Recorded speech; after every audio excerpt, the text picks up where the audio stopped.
प्रार्थना न चले। हाँ, मेरे आराध्य गुरुवर के चरणों में कोटि कोटि नमोस्तु। हे गुरुवर, जो आज चमत्कार देखने देवरी में मिला, इतना अच्छा लगा। पहली बार हमने इतना अतिशय देखा कि हम औरतों को पैर रखने की भी जगह नहीं थी। पूरे पुरुष भैया लोग आपके सानिध्य में ऐसे बैठे हुए थे, ऐसा लग रहा था जैसे समोसरण लगा हो। हे गुरुवर, ऐसा अतिशय हमारे बेगमगंज में भी हो जाए। नमोस्तु भगवान, नमोस्तु। जिज्ञासा करें सुदीप जैन सहजपुर और तैयार रहें गुरु छाया बहुमंडल। बोलिए जगत पूज्य पुंगव श्री मुनि सुधा सागर जी महाराज की जय। सकल जैन समाज सहजपुर की ओर से इच्छामी महाराज जी को और माता जी को बंदामी महाराज जी के चरणों में सतसत बारंबार नमोस्तु। मुनि श्री के चरणों में कर्म से बनता भाग्य मनुष्य का, कर्म से बनती है पहचान, त्याग तपस्या के बलबूते धरती पर है जिनका नाम। ऐसे गुरुवर सुधा सागर जी के चरणों में मेरा बारंबार बारंबार प्रणाम। नमोस्तु महाराज जी, नमोस्तु। हे गुरुवर, आपके चरणों में एक जिज्ञासा रख रहा हूं। भगवान का समूशरण होता है भगवान, और उस समूशरण में कई प्रकार के जो होते हैं, हमने त्रियंची भी देखे, मनुष्य भी देखे। तो हम ये चाहते हैं कि क्या इसमें चारों गतियों के लोग समूशरण में होते हैं, और अगर ये होते हैं तो सभी भव्य होते हैं कि उसमें अभव्य भी होते हैं, और उस समूशरण की क्या महिमा होती है भगवान, यह इसकी हमें जिज्ञासा का समाधान कीजिए। नमोस्तु भगवान।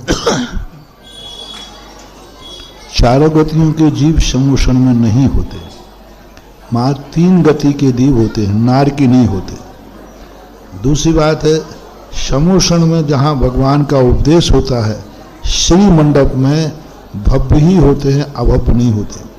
लेकिन समूषण के अंदर श्री मंडप के पहले तक अभव्य जाते जरूर हैं। तो समूषण के अंदर तो चले जाएंगे, लेकिन जहाँ भगवान का दर्शन होता है, श्री मंडप बोलते हैं, वहाँ अभव्य नहीं जा सकता। ऐसा भगवान उसकी महिमा जो क्या है, समूषण की महिमा कैसे? समूषण की तो महिमा भगवान के तीर्थंकर की है, और विशेष महिमा तो क्या करे, सभी श्रोताओं के लिए एक सभा मंडप है कि वहाँ सब लोग अपना कल्याण करते हैं। नमोस्तु गुरुवर, नमोस्तु, नमोस्तु। गुरुवर, एक हम क्षमा चाहते हैं, मगर एक आपसे प्रार्थना करते हैं कि हमारे सहजपुर में भी आपका एक दिन का भी सानिध्य मिले, तो आपको हम नमोस्तु कर दे। नमोस्तु, और यही कृपा करते हैं। अंतिम जिज्ञासा करेंगे गुरु छाया बहुमंडल। गुरु संत शिरोमणि आचार्य गुरुवर श्री विद्यासागर जी महाराज की जय। पूज्य आराध्य गुरु पुंगव सुधा सागर जी महाराज की जय। नमोस्तु गुरुदेव, नमोस्तु। हे गुरुवर, मेरे मन में सभी माताओं बहनों की ओर से एक जिज्ञासा है कि हम सभी माता पिता अपने बच्चों को स्मार्ट, एजुकेटेड, वेल एजुकेटेड तो बनाना चाहते हैं, लेकिन हम अपने बच्चों को एक अच्छा इंसान नहीं बनाना चाहते। गुरुदेव, मेरे मन में जिज्ञासा है कि हम बच्चों को धर्म के प्रति स्मार्टनेस कैसे बनाएं गुरुदेव? 2 प्रकार के लोग होते हैं। एक भविष्य को पहले से जान करके वर्तमान सुधार लेते हैं, और एक भविष्य में ठोकर खाने के बाद भी सुधरते हैं।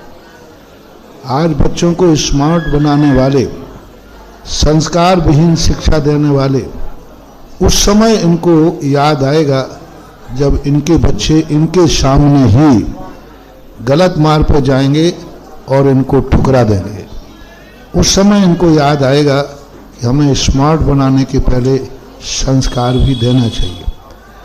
जो अच्छे लोग होते हैं वो पहले से चेत जाते हैं कि बच्चों को लौकिक ज्ञान तो देते हैं, लेकिन उनको संस्कार भी देते हैं, पाठशाला भी भेजते हैं। जितनी रुचि से स्कूल भेजते हैं, उतनी रुचि से जो पाठशाला भेजते हैं, ये लोग अपने बच्चों को जिंदगी में कुल दीपक बना करके रखेंगे।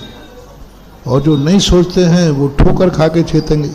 कितने लोग हैं जिनके बेटे बहुत अच्छे पढ़ लिख गए, हमारे पास वो माता पिता आते हैं कि हमने बेटों के लिए क्या क्या नहीं किया, आज बेटा मुझे 1 गिलास पानी पिलाने को तैयार नहीं है। तो ये बाद में उनको ठोकरे लगेंगे, तब याद आएगी। महाराज श्री के चरणों में बारंबार नमोस्तु। महाराज श्री, हम माता पिता अपनों बच्चों के नाम मंत्रों बीजा मंत्रों के अक्षर पर रखते हैं, तो ये कहाँ तक उचित है महाराज जी? बीजाक्षरों पर तो नाम नहीं रखा